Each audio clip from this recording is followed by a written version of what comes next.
శ్రీమన్నారాయణ. నేను మీ సూర్యకుమారినండి. తెలుగుతన అమ్మతనం ఛానల్కు స్వాగతం. ఈ వీడియోలోనండి చక్కటి కూరని చూపిస్తున్నానండి. రొట్టెల్లోనూ తినచ్చు, అన్నంలోకి తినచ్చు, అలాగే పునకాలు వాటిల్లో కూడా చక్కగా తినచ్చు. తినాడు స్నాక్స్ కింద కూడా తినేయచ్చండి సాయంకాలం వేళ. అటువంటి కూరలోకి వెళ్ళే ముందర కొత్త వాళ్ళందరూ కూడా సబ్స్క్రైబ్ చేసి పక్కనున్న బెల్ ఐకాన్ని నొక్కండి. ఇక ఆలస్యం ఎందుకంటే ఆ కూర పేరు, ఆ కూర చేసేటువంటి విధానాన్ని తెలుసుకుందామండి. అయితే కూర పేరు గోరుచిక్కుడుకాయ శనగపిండి కూర. గోరుచిక్కుడుకాయ శనగపిండి కూర అని చెప్తున్నాను కదా మీకు. ఇది గోరుచిక్కుడుకాయలు ఎన్నో ఒక 10 కాయల దాకా వచ్చింది 3 మొక్కలకి. చక్క లేత కాయలండి. ఎంత కూర అవుతుందో మీరే చూద్దరు. కానీ ఒక కాయ ఉంచాను. నార కూడా ఎక్కువగా లేదు. ఇది నార తీసేసాం. అయితే ఈ నార తీసేసింది చక్క పెద్ద ముక్కలే చేసుకున్నాం. బయటే ఉడికిపోతుంది, ఎందుకంటే ఆర్గానిక్దే కదండి. చాలా లేతగా ఉన్నాయి. చక్కగా ఇలాగా తొందరగానే ఉడికిపోతుంది. అందుకోసం కుక్కర్లో పెట్టుకోవట్లేదు. కుక్కర్లో పెట్టుకునే వాళ్ళు కొద్దిగా నీళ్ళు పోసుకుని ఎక్కువ కాయలు ఉన్నప్పుడు ఒక మీడియంలో పెట్టి 2 విజిల్స్ రానిద్దరు. కానీ అవుతాయండి. ఈ ముక్కలని శుభ్రంగా కడిగేసి ఉంచుకున్నవేను. మళ్ళీ కాస్త ఒకసారి ఇలాగ మనం ఒక నీళ్ళ చొక్క పోసేసుకుని కడిగేసుకుని ఇలాగా దీంట్లోకి వేసేసుకోవచ్చండి. ఇగో ఇందులోకి మూకుట్లోకి వేసేసాను. ఈ మూకుట్లోకి వేసేసి ఒక గ్లాసుడి నీళ్ళు పోసి చక్కగా మగ్గ పెట్టేసుకుంటే అయిపోతుందండి. ఈ బుల్ గ్లాసుడు తీసుకుంటాం, బయటే కదా చక్కగా తొందరగానే మగ్గిపోతుంది. ఈ గ్లాసుడి నీళ్ళు ఇలా పోసేసాను. పోసేసి స్టవ్ అనేది వెలిగిస్తున్నాండి. ఈ స్టవ్ వెలిగించి మీడియంలోకి ఇలా పెట్టి దీనిపైన చక్కగా ఒక మూత ఉందండి. ఆ మూతని పెట్టేసుకుందాం. ఇవ్వండి, ఈ మూత ఉంది కదా, ఇలా మూత పెట్టేసుకున్నామంటే 10 నిమిషాల్లో మగ్గిపోతుంది. అది మగ్గే లోపల ఇంకోండి మీకు చిన్న స్పూన్ తక్కువ కూర కదండి. అది ఎక్కువ కూర అయినప్పుడు క్వాంటిటీ పెంచుకుంటూ వెళ్ళండి. ఇది తక్కువ కూర చూశారు కదా, 1/2 కాయలు ఉండొచ్చు. ఈ స్పూన్ తోటి శనగపప్పు, ఈ స్పూన్ తోటి మినప్పప్పు, ఈ స్పూన్ 1/2 స్పూన్ జీలకర్ర, 1/2 టీ స్పూన్ ఆవాలు వేసండి. వేసి ఇగో ఒక పచ్చిమిరపకాయనండి చక్కగా చిన్న చిన్న ముక్కల కింద చేసేసుకుంటాను. చంటి పిల్లలు వాళ్ళు ఉన్నప్పుడు పొరపాటున పచ్చిమిరపకాయ ముక్క వెళ్ళిపోతుంది కాబట్టి నేను అప్పుడు పచ్చిమిరపకాయ అనేది వెయ్యనండి. ఒక 2 కరివేపాకు రొబ్బలు వేసుకుంటాను. తగినంత ఉప్పు కూడా ఎక్కువ పట్టదు. సగం ఉడికాక అప్పుడు నీళ్ళలో వేసేస్తాను. ఒక 2 చిన్న చిన్న ఇంత తుల్లిపాయలని ఇలా చక్కులా తరుక్కున్నాండి. అర్థమైందండి. ఇక ఈ ఇష్టమైతే కొంచెం ఇంగు వేసుకోండి, లేకపోతే అవాయిడ్ చేసేయండి. నేను చిన్న ఇంగు పిసర వేసుకుంటాను. శనగపిండిని తీసుకున్నాను. అంటే ఈ కప్పులోకి తీసుకుని ఉంచుకున్నాను. కూరని బట్టి మనం ఎన్ని స్పూన్లు వేసుకోవాలనేది కూరని మీకు తయారు చేసి చూపిస్తూ ఉంటాను కదండి. అప్పుడు వేసినప్పుడు ఎన్ని స్పూన్లు పట్టిందో మీరు గ్రహిద్దరు. కానీ అర్థమైందండి. ఇంకా మెయిన్ ఏం కావాలంటే నూనె కావాలి. ఒక 4-5 స్పూన్లు ఇలాంటిది నూనె, ఒక 4 స్పూన్లు అయితే కరెక్ట్గా సరిపడుతుంది. కూర ఎక్కువ అయ్యే కొలది ఎక్కువ పెంచుకుంటూ వెళ్ళటమేనండి.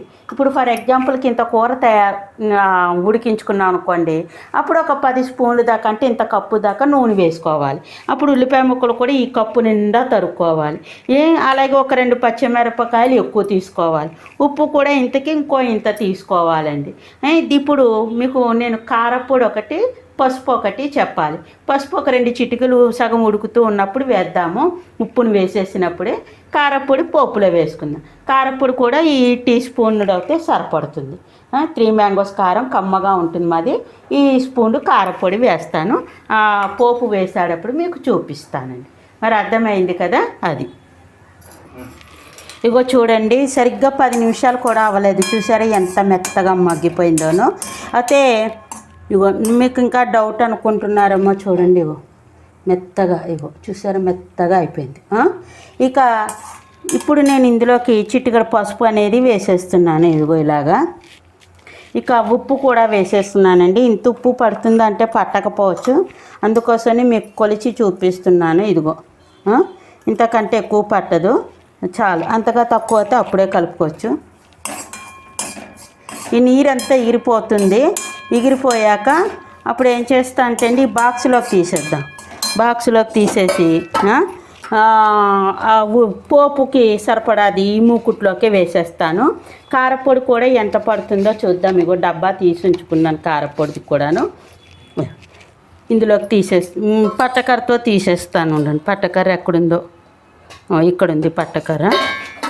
ఈ పట్టకర్రతోటి ఈ బేసన్లోకి తీసేస్తున్నాను.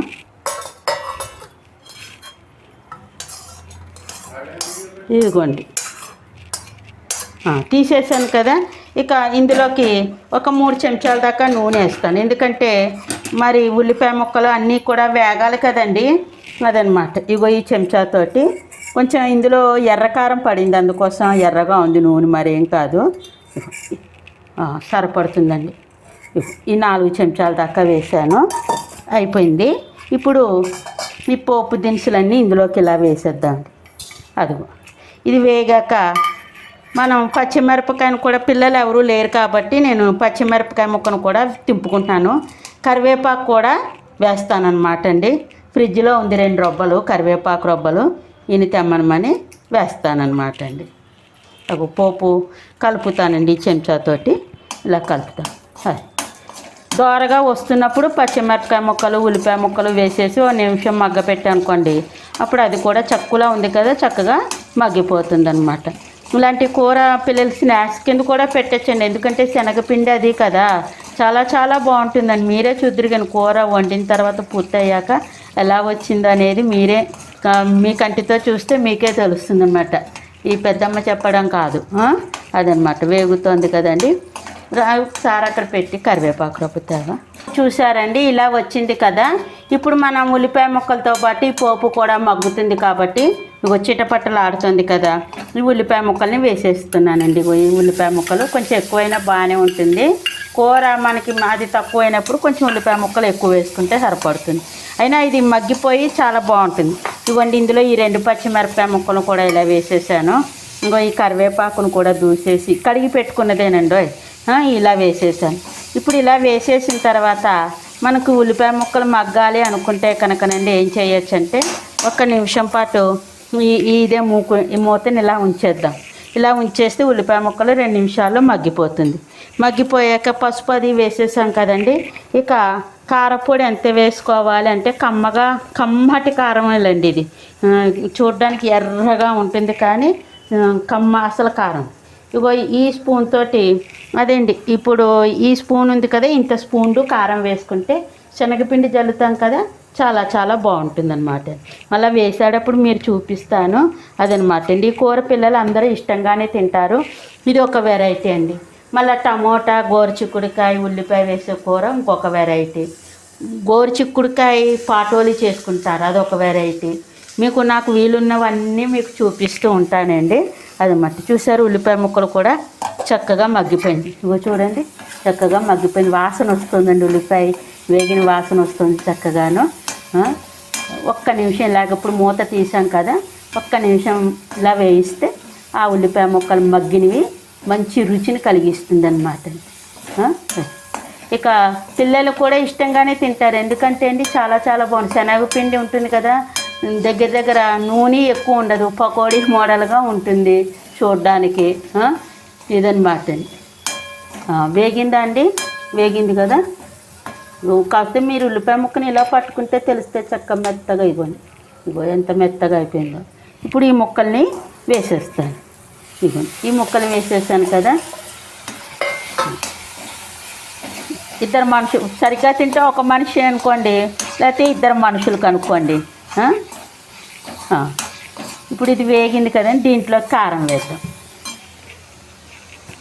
ఇంగు వేసానండి, చిటికెడు ఇంగు వేసాను, మీకు చూపించలేకపోయాను. ఇవ్వండి, ఈ కారం అయితే చక్కగా ఉంటుంది, ఎక్కువ కారం ఉండదు, కమ్మగా ఉంటుంది.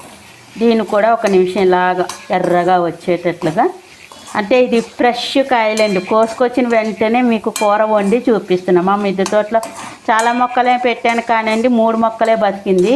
3 మొక్కల కూర 2 మనుషులకి సరిగ్గా ఏర్పడుతుంది ఒక పూట. చూసారా ఇంత వచ్చింది కదా, అదండి.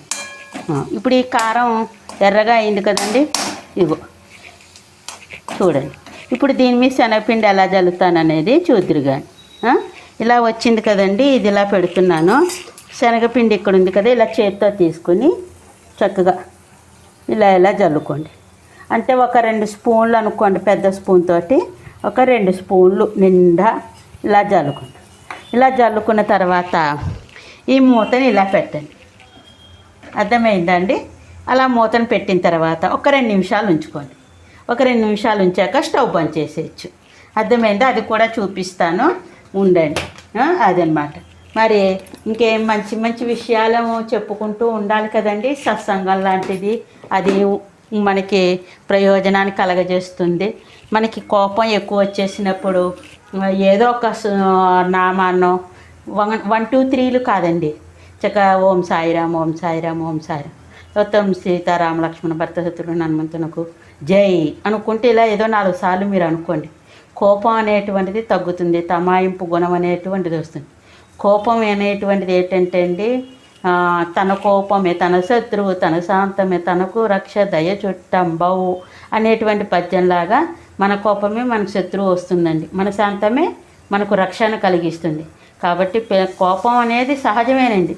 వెర్రి కోపం ఒక్కోసారి ఎందుకు వస్తుందో తెలియదు. అటువంటప్పుడు నిగ్రహణ శక్తి అనేటువంటిది మనకి కావాలి. పిల్లలకు కూడా నేర్పాలి. పిల్లలకు కూడా కోపం ఒక్కోసారి వాళ్ళు చేయరాని ఏదైనా చేస్తే పిచ్చ కోపం అంటారండి, వచ్చేస్తుంది. కానీ అటువంటప్పుడే మనం ఓం శ్రీమన్నారాయణ, జై శ్రీమన్నారాయణ, ఓం శంభో శంకర, అరర్ మహాదేవ్ శంభో శంకర, ఇలా ఏదో ఒకటి అనుకోండి. అలా ఒక 5 6 సార్లు అనుకున్నారనుకోండి, కోపం అనేది చల్లారుతుంది. మరి మీకు కోపం లేదంటే నాకు వస్తూ ఉంటుంది, అని పళ్ళు ఇలా పిండుతూ ఉంటాను ఒక్కొక్కసారి. 2 నిమిషాల్లోనే కోపం అనేది తగ్గిపోతుంది. కాబట్టి ఇది పెద్దల యొక్క అనుభవం అనమాట అండి.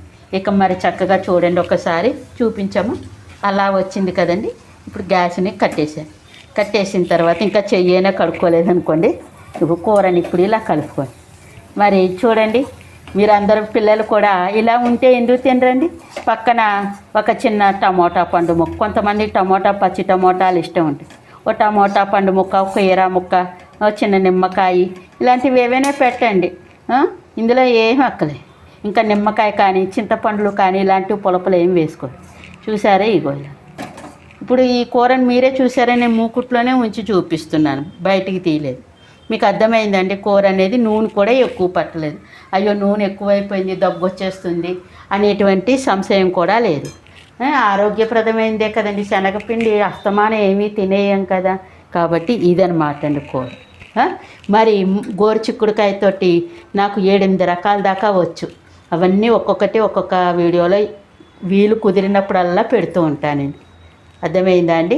మరి కూడా మీరు కూడా ఈ యొక్క గోరుచిక్కుడుకాయ శనగపిండి కూరని తయారు చేసుకుని అది ఏ విధంగా వచ్చింది, ఎలా వచ్చింది అనేటువంటిది కామెంట్స్లో తెలియజేయండి. మీ కామెంట్స్ నాకు ఎంకరేజ్ చేసినట్టు అవుతుంది. మరి అందరూ కూడా ఒక లైక్ చేయండి, షేర్ చేయండి, తెలుసున్న వాళ్ళ చేత సబ్స్క్రైబ్ని చేయించండి. మరి ఇక ఉంటానండి, మీ సూర్యకుమారిని. అందరికీ ధన్యవాదాలు. లోకాన్ సమస్త సుఖినో భవంతు.